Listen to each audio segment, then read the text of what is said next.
Salut à toi, aujourd'hui grâce à Hervé de Ressorti Modélisme, j'ai le plaisir de pouvoir te présenter le dernier né de la gamme Team Magic, le Tekken 4S.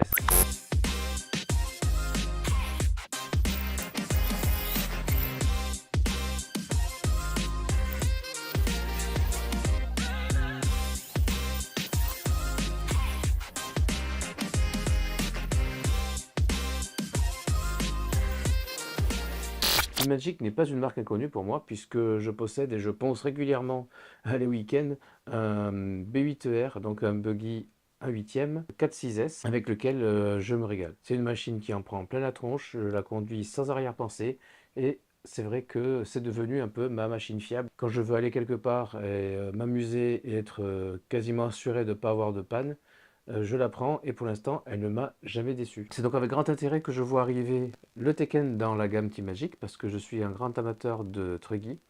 J'ai eu un Obawa STE, j'ai eu un Kratos, c'est un Muggy, donc un Truggy à grosse roue, de même que le Sledge, et j'ai eu mon Truggy préféré à ce jour, le Arma Talion. Ce sont des machines dont j'apprécie beaucoup le comportement, surtout en vol, la stabilité qu'amène ce châssis long. Et donc, quoi de mieux à première vue, moi qui adore mon B8ER, de voir Team Magic nous proposer un Truggy. Si tu veux un Truggy et que tu regardes un petit peu les modèles qui sont disponibles, tu remarques vite que tu fais le tour. Ça manque de choix. Le Obawa STE qui est super sympa mais qui est vieux. Si tu as envie de tenter l'aventure chinoise, tu as la Mingyang qui a le Black Panther. Il en reste pas beaucoup. Tu peux effectivement te rabattre sur des Muggy, des machines qui seront sûrement plus solides mais plus lourdes en leur mettant des roues plus typées piste. Mais entre guillemets pur et dur, à prix accessible, le choix est très réduit. C'est donc pour moi une excellente nouvelle de voir Team Magic sortir un Truggy 1.8. Sur le papier, je suis plutôt confiant parce que super content de mon B8ER. On va donc regarder cette machine ensemble et voir si elle saura nous en mettre plein les yeux.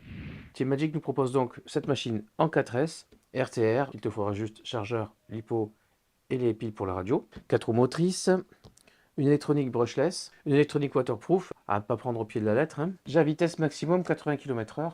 Je suis pas super fan quand les constructeurs annoncent des vitesses. Elle est raisonnable, mais c'est une machine 4S. En général, c'est un peu abusé ou ça donne des machines incontrôlables. Ce sera quelque chose à valider ou pas pendant l'essai. La machine fait une longueur de 576 mm, largeur 410 mm, hauteur 210 mm. C'est quand même assez ramassé, c'est assez bas, compact. Et un empattement de 336 mm. Et ils annoncent une garde au sol de 45 mm à l'avant, 50 à l'arrière. Pour un poids total de 3,9 kg, ce qui en 4S fait sens puisque j'aime bien tourner autour de la règle des 1 kg par S. Là, on est en plein dedans. C'est plutôt une bonne nouvelle. Derrière, il n'y a rien, mais je trouve que c'est un fond blanc monochrome assez uni, d'une unité appréciable et je dirais un peu couleur ivoire et d'un toucher très doux. Carton de qualité, ce qui n'a absolument rien à voir avec le reste de la machine. Châssis en aluminium de 3 mm, on a vu plus épais, ça donne aussi des machines plus lourdes. L'épaisseur ne compte pas forcément, si le matériau est d'assez bonne qualité, il fera mieux le boulot qu'un acier de mauvaise qualité, d'un alu de mauvaise qualité. Plus épais. Suspension en aluminium, des biellettes réglables. Pour donner son allure de Truggy, cette machine a deux choses. La première, ce sont des élargisseurs. Ça, c'est qui tout double. Ça peut être comme sur le Serpent MTE, donc avec de grosses roues, un gros poids et tout, ça peut se passer très bien. Ça fait quand même du poids en plus sur les roulements, donc il faut que derrière la qualité suive. Côté positif, ça fait des triangles et des cardans moins longs, donc un peu plus de rigidité, et puis potentiellement moins de bras de levier sur tes triangles et tes cardans, qui fait que tu peux garder du flex, mais du coup ça va pas trop flexer en cas de sur les réceptions, sur les chocs. Donc je dirais potentiellement un bon compromis, rigidité, solidité, souplesse, tout ça. Donc à voir si la pièce est de qualité. En général, chez Team Magic, c'est le cas. Team Magic, c'est initialement un optionneur avant de faire des machines complètes. Donc, en théorie, faire des pièces de ce genre, c'est leur point fort. Cardan en CVD, des renforts, 3 différentiels métal, un support moteur en alu. On va voir si c'est un support moteur aussi basique que celui du B8ER qui est un peu relou à mettre puisque tu n'as pas de chariot sur glissière. C'est vraiment à l'ancienne. Tu mets ton moteur dans le support, tu fais ton entre-dents avec les vis et tout. C'est un peu relou, surtout sur le BTR, il n'y a pas beaucoup de place. Donc à voir ici comment ils ont fait ça. Des couronnes des pignons d'attaque CNC, des barres anti-roulis de 4 mm à l'avant et de 8 mm à l'arrière. Je te parlais de la largeur, la première partie qui était les élargisseurs, la deuxième c'est les pneus. Ce sont des roues avec un très gros déport que l'on voit sur beaucoup de Team Magic 7 6S. Beaucoup sont équipés de ces pneus-là. Tourelles avant et arrière en aluminium. D'après les références, ce sont celles du B8ER. Au niveau électronique, Un Vario 100 ampères waterproof, bon voilà, waterproof c'est ce que j'en pense. Un moteur 2500 kV 4S, un servot de 16 kg, avec des gros pneus et des élargisseurs, on verra ce que ça donne, ça me semble un peu léger. Ceci dit, toutes les marques vendent leurs machines avec des servos un peu ledge en puissance, donc ben, je pense on le changera comme on fait sur toutes les autres voitures. Le but étant qu'il soit quand même suffisant d'origine pour pas avoir à t'acheter un nouveau cerveau et un montage déjà sorti de la boîte, à voir s'il peut faire le boulot au moins quelques temps. Une carrosserie stylée, et là-dessus, les goûts et les couleurs sont tous de la nature, mais je trouve qu'orange, elle pète bien. Le bleu est joli, mais je préfère l'orange. Et ça tombe bien, c'est l'orange que j'ai. Je te présente un modèle de démonstration, on se le partage avec une autre chaîne, le copain Julien de la chaîne de Juju RC Cut. Je te propose d'aller voir son unboxing et ses runs à lui également, pour que tu puisses te faire une idée tout simplement du ressenti de la machine avec deux personnes ayant des goûts et un parcours RC différents. Moi j'ai déjà fait un premier roulage, mais je vais pas trop en tenir compte parce qu'il était dans des conditions pas excellentes, mais ça m'a permis quand même de voir deux petites bricoles dont je vais te parler. Je fais un tour de magie et j'échange le carton contre le Tekken. Magie, magie, ah, effets spéciaux, magie. Moi le premier, je suis pas convaincu, hein. Ma carrière dans le cinéma sera probablement assez courte. Et voilà la bête, donc comme je viens de te le dire, il a déjà roulé. Les pneus sont un peu poussiéreux. J'ai passé un coup de soufflette sur la machine. La carrosserie est vraiment chouette. Comme on le voyait dans les dimensions de la machine, elle est très ramassée. Ça fait une machine très basse. Plein de petits stickers. La déco, je la trouve assez réussie. Ce bleu, tu vois, autant je l'aime pas particulièrement sur la globalité de la carrosserie, mais en petites touches comme ça, il se marie vachement bien avec l'orange. Sur le B8, je commence à peine à entamer la carrosserie à ce niveau-là, parce que à force de prendre des quiches, et il en a ras-le-bol, mais pour l'instant ça tient bien. Même défaut que sur le B8, enfin, défaut je sais pas si ça en est vraiment un. Il faut penser à protéger la carrosserie à certains endroits parce que tu as les batteries qui touchent et les garde-boue, donc tu vois ça frotte un peu à l'intérieur. Rien de dramatique, de dehors ça se voit presque pas. Et comme ça, bah, toi tu es averti. Si comme moi tu as un B8R, tu es très peu dépaysé. Le cerveau couché ici, le support moteur qui est le même, donc vraiment assez basique. Deux vis là sur glissière, donc c'est pas un chariot, tu mets direct ton moteur sur le support moteur, fait que ben, c'est assez chiant d'atteindre les vis et de faire ton entre-dents. Par contre, un truc super chouette Steam Magic, c'est le câble management. Tu vois pas un fil, tu vois, les câbles moteurs là, ils passent vraiment propre sur le Vario, et en fait, tu as tout un système de petits crochets, de petits passages pour faire passer tes câbles par-dessous le bac lipo et arriver direct à la radio. Donc tu as vraiment un câblage super propre. Le bac lipo, il est super grand. Je peux rentrer des batteries vraiment de toutes les tailles. Tu seras jamais embêté avec ça. Donc des gros poneys à déport, comme je disais, ceux qu'on trouve sur le Team Magic 7 6S. Même impression que lorsque j'ai ouvert le B8R, cette couleur légèrement ouais, bronze doré qu'a le châssis, toutes les parties en alu. C'est vraiment très joli, ça fait vraiment qualitatif. On n'a pas l'impression d'avoir acheté un jouet. Dans son unbox, Julien avait trouvé que la barre anti-roulis se baladait. Il a resserré. Ceci dit, ben, je pense qu'on a le modèle le plus basique de barre anti-roulis parce que lorsque tu bouges une roue, l'autre elle bronche pas. Je me suis dit, ouais, Team Magic, tu as des options, donc si le comportement ne te satisfait pas, eh bien tu commandes des barres anti-roulis plus épaisses, ça réglera le problème. Et à l'arrière, c'est la même chose.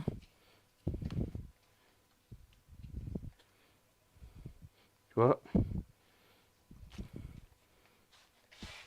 j'ai beau comprimer, de l'autre côté, ça bouge pas ou très peu. Cette voiture a un paquet et demi, on va dire, parce que moi j'ai pas pu terminer le mien. Le cardan la centrale qui passe vraiment très près du renfort. J'ai aucune marque, donc il touche pas. Petite finition moyennement ouf sur le dessus là, de la protection, comme sur le B8. Mais en ce qui me concerne, c'est un détail, surtout si le renfort fait son job. Donc le moteur, un 4268 2500 kV, très probablement de chez Hobby, d'autant que le Vario c'est un quick run, hein. Il est même par badge, ils n'ont pas cherché. Du matériel fiable, pas ouf de réglage, mais et un bec à 6 volts. Un Vario qui moi en 6S j'installe sur toutes mes machines et j'ai absolument pas à m'en plaindre. Je préfère ça plutôt qu'une électronique un peu douteuse. Le cerveau donc, un Thor 15 kg. Un moteur qui va vite, 2500 kV, et un pignon de 12 dents. Une bonne chose, coucou Serpente qui livre encore ses machines avec des DIN, et c'est pas les seuls. Ici, on a droit à 2 XT90, donc ça c'est top. Par contre, si tu roules à une seule batterie, le shunt n'est pas livré, donc il faudra t'en faire un. La radio, je la connais bien, je l'ai eu sur plein de machines. c'est une origine FlySky, protocole AFHDS 2A. Donc ça c'est bien, c'est une génération plus récente de ce protocole, donc un peu moins sujet aux perturbations et qui t'offre un petit peu plus de portée. C'est le même protocole que la FlySky GT5, radio programmable, que j'aime énormément. Ces radios sont rarement décevantes au niveau feeling. C'est plastique, c'est bas de gamme, mais en même temps bah, c'est du RTR, donc c'est assez rare qu'on te file des radios hors de prix. Tu n'as pas du plastique brut, c'est du caoutchouc, donc tu as un petit peu de grip quand même. Et la gâchette est ni souple ni dure, vraiment c'est intermédiaire. Et ici, il y a une espèce de petite texture antidérapante. Ceci dit, c'est pas du caoutchouc, c'est bien du plastique. Au niveau des réglages, inversion de la direction et des gaz, un trim de direction, un trim des gaz et un dual rate de direction. Pas de bride. Je reconnais l'aileron du B8R, c'est un aileron qui est très souple, qui a encaissé énormément de choc et qui s'en sort plutôt bien, pas trop de déchirures. Au niveau amortisseur, contrairement à mon B8, ceux-là ont une petite butée. Plutôt une bonne chose, c'est-à-dire qu'en compression, bah, ils tapent pas directement sur la coupelle, tu as un petit caoutchouc amortisseur. Et c'est également une bonne nouvelle parce que moi spécifiquement, le B8, c'est atteint d'une maladie, les amortisseurs fuient. Mon ami JC RC Poptoy, qui a le K-Factory, n'a pas ce souci et il a les amortisseurs à buter. Et vu la taille de ceux-là, il y a de grandes chances que ce soit ceux d'une autre machine de chez Team Magic, probablement le 7. Devant, tu as des spires très rapprochés, ça veut dire que tu as des ressorts souples, tandis qu'à l'arrière, ce sont des spires plus éloignés, donc ils vont être plus raides. Et on le voit, la machine, justement, quand je peux pas le faire là trop parce que c'est la nuit, mais lorsque tu laisses tomber la machine, l'avant s'écroule vachement plus vite que l'arrière, effectivement. Je dis, ben, tu as tout le poids vers l'avant, l'électronique, et encore, j'ai pas la batterie. Tandis qu'à l'arrière, ben, tu as cette longue plaque, et puis c'est tout, quoi. Donc, forcément, ça fait du poids en moins. Autre chose que tu remarques assez vite, c'est que tu as une échancrure assez grande, assez fine du châssis. Jusqu'à maintenant, le plus marqué que j'avais vu, c'était le talion. Là, c'est un poil plus. Ça fait vachement plus tôt et donc la partie fine du châssis est plus longue que sur le talion. Parce que là, grosso modo, ça prend un bon tiers du châssis. Le talion était plus proche d'un gros quart. Comme sur le B8R, tu as les cellules là, de diff qui ressortent à travers le châssis. Donc ça te permet de baisser le centre de gravité. En ce qui me concerne, moi sur le B8, ça se râpe un peu, mais ça bronche pas. Il doit avoir une dizaine de packs là. Que sur des pistes avec des cailloux, du sable, enfin des trucs vraiment pas sympas. Et honnêtement, j'ai rien à en dire. Comme sur le B8, les triangles te permettent 4 points d'ancrage et tu en as 3 en haut sur les tourelles à l'avant. Même chose à l'arrière, 4 points d'ancrage ici et 3 sur la tourelle. Donc tu pourras encore diminuer la garde au sol si tu veux faire de la piste. Vu comme ça, la garde au sol, elle est quand même, je passe pas le poids, mais elle est plutôt correcte, c'est nettement supérieur au buggy. Et à l'avant, c'est vrai qu'elle est pas mal.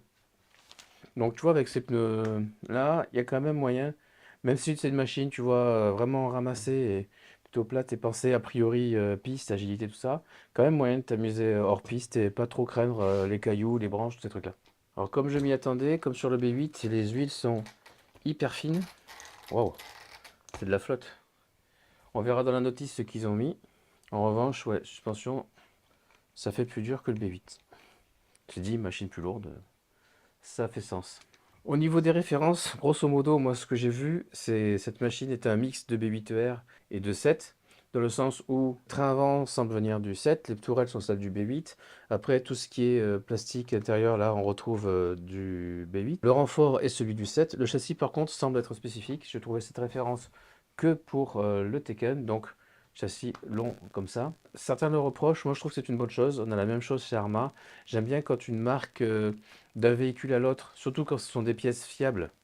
Sur Arma à revoir peut-être, mais je pense au différentiel. Mais quand ce sont des pièces fiables, éprouvées, quand tu es, pour comme moi, content de ton B8R, tu sais que c'est une machine fiable, que les diffs vont bien, machin. Bon, c'est bien de retrouver ces pièces-là sur d'autres machines parce que déjà, tu pars quand même relativement serein puisque tu sais que ce sont des bonnes pièces.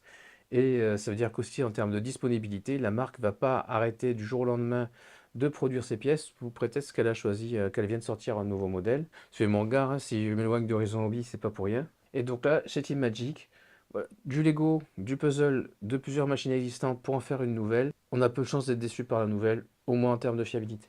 Avec, tu reçois une planche de stickers Tekken, donc pour mettre, un peu comme avec le B8, pour mettre sur l'aileron, etc. Ce que j'appelle la clé à bougie, qui est la clé de 17 pour les hexagones de roue. un jumper, un cavalier, un bridge, comme tu veux, pour faire le bind de la radio, et un petit tube pour l'antenne. Un très joli manuel, en franchement papier de qualité, beige en couleur et tout, chouette. Idem à l'intérieur, donc tu as le détail, donc inclut la clé nécessaire, les piles, après tout l'outillage dont tu peux avoir besoin, mode d'emploi de la radio, comment faire le bind, etc. Le variateur, donc je t'avais dit le Quick Run, et ça se retrouve ici le modèle 100 ampères qui prend l'hypo 3S 4S avec un bec à 6 volts maxi et un poil plus léger que le 6S. Ici t'explique comment faire le neutre. Et là tu as le tableau de programmation, donc comme je te disais c'est bien Quick Run. Donc tu as très peu de réglages, la base, le sens de marche avec ou sans frein, le drag brake, est-ce que tu en mets, est-ce que tu en mets pas, le cutoff qui par défaut est à 3 volts par cellule, moi je te conseille de le monter au maximum. Tes packs seront plus courts mais tu économiseras tes batteries. Le drag brake, je ne l'ai pas dit, par défaut est désactivé. Le punch est à 5 et le frein par défaut est à 50%. Chose sympa, c'est qu'il ne te balance pas juste le tableau à la tronche, il t'explique aussi ce que fait chaque réglage. Un arbre de programmation à partir des LED, c'est bien si tu n'as pas la carte, et un guide d'aide au dépannage. Suspension et différentiel. Je trouvais les différentiels fluides parce que l'on a de la 10 000 CST dans les différentiels avant-arrière et, de la 10 000 aussi au milieu. Donc c'est quand même relativement fluide. Quant aux amortisseurs, à l'avant on a de la 1000 et à l'arrière de la 900, ce qui fait 2 fois plus que le B8R qui est à 500 à l'avant et 450 à l'arrière.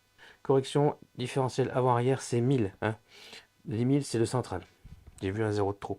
Manuel vraiment bien fait, vraiment clair. Tu as une section pour l'avant du véhicule, une section pour l'arrière et une section pour le centre. Ça évite d'avoir un gros fouillis de gloubi-boulga, de plein d'infos et que débrouille-toi après pour te retrouver dans le schéma. Donc là, tu vois train avant, suspension, train roulant, direction, partie centrale, châssis, tout ce qui est plastique, bac lipo, platine vario et récepteur, et l'installation du diff central du moteur, support moteur. Ici, l'installation du cerveau et les détails avec toutes les vis. Et de même, train arrière, train roulant arrière et l'aileron. Un petit récap des specs. Voilà l'autre couleur, comme je te disais, on aime ou on n'aime pas.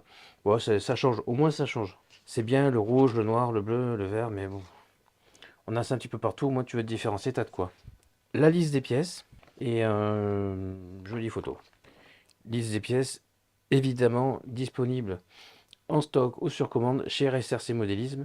C'est quand même un fan de Team qui connaît super bien la marque, donc si tu as besoin d'infos et de pièces, c'est l'endroit où aller. La force, on connaît bien le gars, c'est un passionné. Il y a peu de chances que tu sois déçu des échanges avec lui. Comme je disais dans la vidéo, de base, Team c'est un optionneur, donc fabricant de pièces, et donc rien de plus évident pour un fabricant de pièces de te proposer des options de la barbache, carrément, pour allier deux tourelles. Tu as des écrous Boeing, des tourelles en aluminium et en carbone, des pièces en CNC qui ont l'air très jolies, la direction en CNC, des amortisseurs des ressorts d'amortisseurs plus durs, de la CNC également pour le support moteur, pour les triangles aussi, donc de très belles pièces triangles en alu. Perso, je reste plutôt fan du plastique, mais tout le monde doit pouvoir s'y retrouver. Des élargisseurs, bien entendu, des cales de train avant, arrière, des tourelles qui sont aussi magnifiques. Ici, là, hop, tourelles avant, arrière, qui sont pas juste une bête réplique des pièces d'origine, c'est vraiment évasé, très différent de la pièce d'origine. Tu as vraiment, tu sais où est passé ton blé. Je crois qu'en plus, ce prix, c'est plutôt correct. Tu as un skid, qui est peut-être pas trop, parce que si tu roules comme nous, sur des terrains à cailloux, pas plus mal. Hein. Team Magic est un équipementier aussi, donc tu retrouveras tout ce qui est bagagerie, sac, etc. J'ai rien de spécial à dire, à part que c'est plutôt joli, j'aime bien les couleurs. Soit tu as du noir avec un vert discret, soit carrément un joli vert. Là aussi, c'est bien qu'il y ait de la concurrence et qu'on voit autre chose que toujours les mêmes marques et toujours les mêmes couleurs. Tu as cette fiche où il te propose des setups pour le off-road. Et là, par exemple, tu vois, au niveau d'huile d'amortisseur, on est sur quelque chose de vachement plus souple que ce qui est là d'origine. Donc, rebond soft, rebond faible, pour des ressorts soft medium, Ils te disent comment faire pour remplir ton amortisseur. Et surtout, tu vois, des huiles beaucoup plus fluides. 450 au lieu de 1000, 350 au lieu de 900, je crois que c'était. Comment remplir ton différentiel. Et tu vois, en fonction, si tu veux une traction baisse moyenne, donc pour avoir plutôt de la maniabilité, tu peux monter ton diff, tu vois, centre 12000 CST contre 10 000 de boîte, avant 6000 CST contre 1000 de boîte, arrière 3000 CST contre 1000 de boîte. Je crois que ça te proche du B8R. Pour du freeride, du bas, je vais pas aller jusque là, mais pour du freeride, donc tu vois, ils disent bien gazon. Hein. Centre, tu peux monter à 50 000. À l'avant, 25 000 CST. À l'arrière, 12 500. Et bah, Park and Fun, comme quoi, ils envisagent quand même cette machine comme utilisée autrement que juste en freeride, visiblement. Voilà, on va dire ça, bah, on va dire du bâche, écoute. Hein. Centre, tu peux monter à 100 000. L'avant à 50 000 et l'arrière à 25 000. Et enfin, tu as un manuel, puisqu'on a surtout vu un guide technique en fait, où là tu as vraiment tout, installer les batteries, les mises en garde, encore un petit rap sur le fonctionnement de la radio, au cas où tu n'aurais pas eu assez le coup d'avant. Mais la plus basique avec les piles, etc. Qu'est-ce qu'il faut pas faire. Vraiment, là c'est le guide vraiment pour le débutant en plusieurs langues. Français, anglais. Donc voilà, un nouveau truggy maintenant disponible sur le marché. C'est une bonne nouvelle pour moi qui aime les truggy mais qui veut pas forcément revenir tout le temps sur les mêmes marques. Je trouve joli, j'ai confiance en cette marque puisque j'ai une expérience très positive avec le B8R. J'ai aussi confiance au distributeur officiel Team Magic Recherche et Modélisme, qui est un passionné de la marque, qui la connaît super bien et qui assurera toujours au niveau pièces. Ça, je me fais aucun souci. Bah, sinon, j'aurais pas pris de B8R, hein, tout simplement. Donc voilà, un peu de nouveauté, de l'électronique de qualité, au moins au niveau combo. Ça vaut de 15 kg, c'est pas fou, il est lent. Si tu appuies dessus, il arrive à peine à bouger les roues. Mais tu verras aussi sur les runs, c'est que en roulant, ça choque pas. C'est un point d'amélioration que tu jugeras, toi, utile ou pas de faire. Ça peut rouler comme ça. Si cette machine était à moi, je le laisserai jusqu'à ce qu'il crame et je le remplacerai à ce moment-là. Dernière chose sur laquelle je voulais revenir, c'est le châssis. Tu vois un peu l'usure qu'il y a ici. C'est un run presque 2 au domaine Bois de Rose. Je peux te dire que vu l'état du circuit, le châssis, il a quand même vachement bien réagi. Il n'y a rien. Franchement, il n'y a rien. C'est qu'en surface, tu sens rien au doigt. Si je retrouve une photo de mon Moya après son premier run, c'est plus vraiment encourageant. Pour moi, c'est un bon signe. Si je dois rapidement te décrire, c'est une machine facile qui arrache. Le moteur a vraiment de la pêche. Ça se conduit très facilement. Ça tourne bien. Les pneus sont pas trop glissants. Ça s'accroche pas trop non plus. Donc tu peux vraiment t'amuser. Tu as un peu tous les comportements. Ça amortit bien. C'est cool. C'est facile. Tu as l'impression de rouler ça depuis toute ta vie alors que tu as fait 3 tours avec. Franchement, c'est chouette. Voilà, c'est un ensemble cohérent. 465 € de mémoire. Si je fais une erreur, je te la mets à l'écran. En ce moment, tu as un code promo chez SRC Modélisme, Taken Top, T-E-K-E-N-T-O-P, je te le mets à l'écran aussi. Franchement, ça vaut le coup, je trouve que c'est un bon prix. Pour une machine qui, à l'œil, a l'air vraiment de qualité. Le court essai que j'ai pu faire, j'ai pas vu de défaut majeur, donc franchement, c'est chouette, surtout si tu veux découvrir les truggy pour pas trop cher, avec voilà, une machine qui tient la route. Plus d'essais à venir, je jure c'est que sur sa chaîne a sorti ou va sortir un essai, tout dépend le temps que je mets pour monter cette vidéo. Faut pas que ça lui donne un méchant look. Ça resserre un peu la voix. Mais du coup, c'est plus trop abusé. Et puis, aucun problème. Hein. Des ports en moins, ça passe. Et quelque chose me dit que le prochain essai sur piste, ça va pas être la même chose. Je suis vachement plus emballé de l'essayer avec des roues pistes. Car quand je vois comment il réagit avec des pneus à crampons alors que j'ai une piste damée poussiéreuse, je me dis qu'avec des pneus avec du grip et ce look là, je sens que entre Juju et moi, il y en a un des deux qui va être faible. Mais ça, il va falloir que tu attendes pour le voir. Merci d'avoir suivi, à plus.